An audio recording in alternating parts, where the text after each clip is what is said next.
Now we're moving into the next section, which is talking about families and how relationships happen with family members.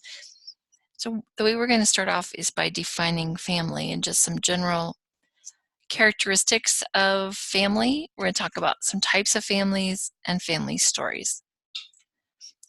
Moving into the first idea is defining family characteristics. And just to start with, when we look at family, we're looking at a network of people who basically share their lives over a long period of time.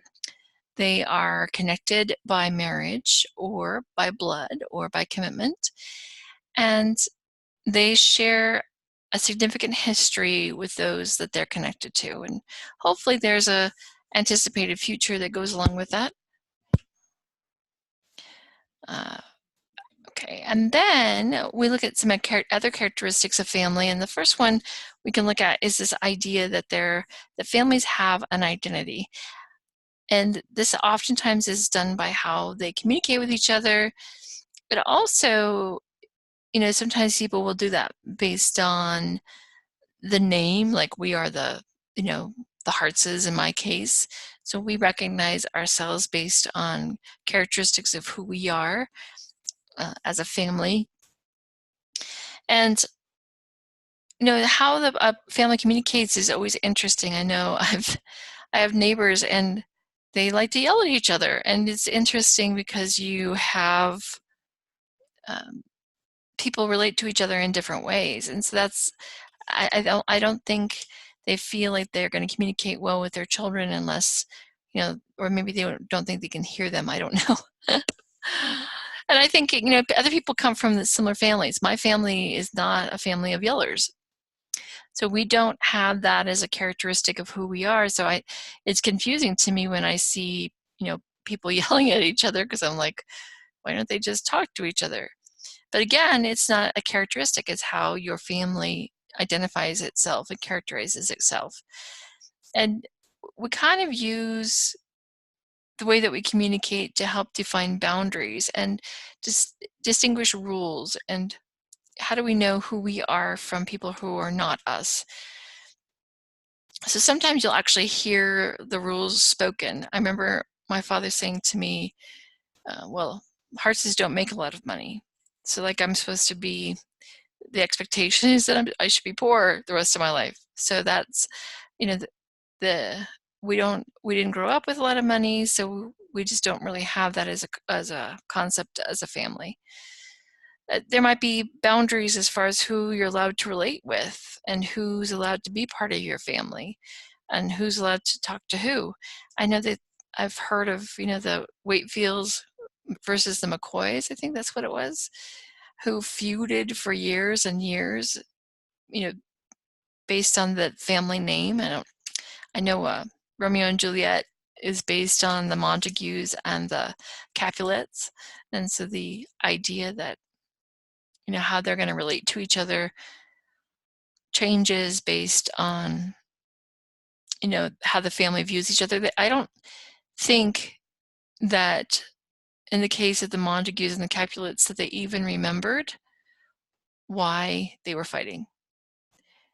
So the feud had been going on for so long that they didn't even have a sense about what was going on or why they were fighting. You might have emotional bonds, and those can be intense and complex, and how people relate to each other over time, that it's kind of a deep set piece in who you are. So you might find, that those relationships change over time. You might find that they have a lot of layers to them, just in terms of how people relate to each other in general. And these, there's sort of a history that families share where they might have a broad range of cultures. Maybe the family travels. Maybe, you look at information over time.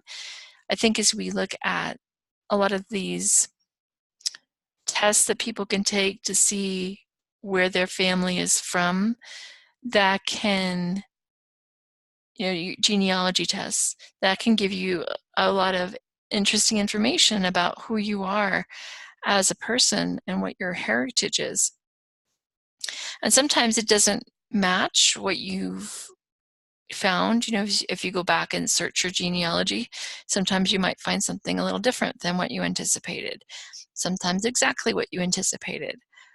So I think it kind of reflects a character about who you are as a person if you can find out additional information about who you are. I love the show, Who Do You Think You Are, which used to be on, I'm not even sure the channels they're on now. It's now on one I don't have anymore. And but it was looking at family genealogy, and they were using basically people that were famous and searching their genealogy. But it was interesting listening to them because it really helped them have a better sense of who they were as people, because they were able to get more characteristics or find out about people that were part of their genealogy and their bloodline. And then, that kind of ties into this idea that you share genetic material and physical characteristics. So you might look like somebody else. In my case, I have a feminine version of the Hartz nose. The Hartz, my dad has a nice sized nose, and some of the other brothers did as well in their family. And so I kind of got at least a little bit more of a female version of it. But there are certain characteristics that are kind of passed down through family. I definitely have my mother's eyes. So there are those elements, but they also my dad gave me really bad ankles, my mom gave me bad knees, and then I didn't score in the blood pressure and heart attack and stroke arena either. So, when we're looking at those elements, those are another piece of who we are, is our physical makeup and what was passed down to us via our genetics. There may be roles that you might be playing in your family, and that can be sometimes competing, or there might be many roles that you play within the family, and you might have to shift kind of your direction or orientation based on those particular roles. So we looked at these ideas of defining families, but there's also types of families. So let's take a look at a couple of those. The first one would be what we would consider to be a traditional family, which is the husband and wife and children. I think when I was a kid, that was pretty common. It was pretty unusual for parents to be divorced when I was a child. And then as time went by, has become much more common. But most of the people, I think, in my neighborhood were very clearly more of a nuclear family. And it really wasn't very accepted for someone to, have other sexual orientations or viewpoints. So this has become much more accepted as time goes by, and we're getting a lot more variability in what a typical family might look like. I always look at media as kind of a reflection of what's happening. And if you look at Father Knows Best or Leave It to Beaver, they certainly had the traditional view of a family with a husband and wife and children in the family. Then you look in the 60s and 70s at the Brady Bunch, and that's kind of shifting a little bit more. And then you look again at the more current times, and you see things like Modern Family, where you have a lot more different characteristics with an older husband and younger wife, or a gay couple, or one is more like a nuclear family, and this idea of blending, and they all are families. They all are matched together, and they all are defined as family. And then we have the extended family, which would be the parents and children, but you might have grandparents, and you might have aunts and uncles. So you could have multi-generations in a house. You can have multiple families living in the same house. And I think some of that's cultural. I don't think just in general in the American culture is as common as maybe Hispanic culture or Asian culture, where you're much more inclined or likely to have multiple generations within the same family. So step families where there is at least one child from a previous relationship, also known as a blended or remarried family. In my case, my parents were divorced when I was 10. My mother never got remarried, but my father did. And so I had a stepmother who I love dearly. It took time for that relationship to build and for us to become close. And over time, we ended up with a really beautiful relationship. But these are interesting and difficult to navigate because it's hard to know what the role of the step parent is in the child rearing situation and how much they play in making decisions, and if it's the real parent's decision or if it's the step parent's decision. And I just remember, things kind of being a little bit complex because I had, so there's my brother and then I have two stepbrothers and a stepsister. The stepbrothers were not really that involved because they were a little bit older, but my stepsister was 6 months older than me, so it became a much more involved process with the three of us in particular and trying to navigate that. So I think from the parent side, it's a challenge because they're trying to figure out who they are and what their role is, and it's a challenge from the kids side because they're trying to figure out how they should relate and who they, yeah. So it's complicated. A very, very common way now is cohabitating, and it seems that they are looking at trends in generations. And the millennial generation apparently falls into this one where they have a lot of unmarried people that are romantic.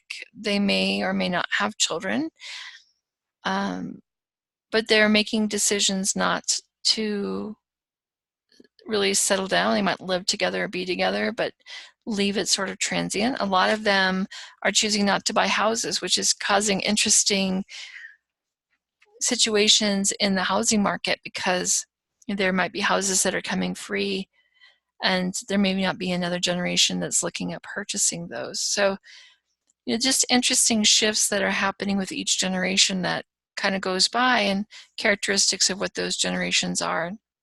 Obviously, there's people that are living with the same rules as the previous generation, but that this idea of shifting and not necessarily following along with the traditional rules is certainly a piece of that. A single parent, that certainly was my situation on my mom's side at least.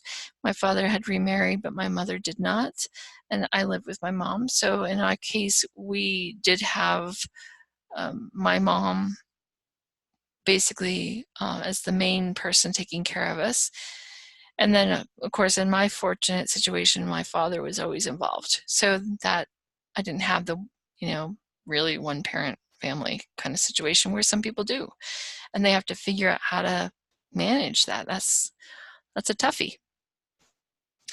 And the last one that's here is the voluntary kin family, where there isn't a blood or legal kinship, but there are other, this is more of a choice situation where you might label others as being family, but you're still connected to your other family. So that would be a supplemental family. In a substitute family, you're calling them your family, but there isn't a connection with your previous family. And another one might be a convenience, and that might happen with a particular time. So maybe it might be a work family where you become really close and you are very connected. Or maybe when you're living in I'm trying to remember what they're called because I didn't actually I went to community college. But when, they are sororities and fraternities like that. So sometimes you'll hear sorority or fraternity sister, maybe belong to an organization that you kind of consider people to be family to you there. So, you know, we have even some language that's mixed in with that to create those elements.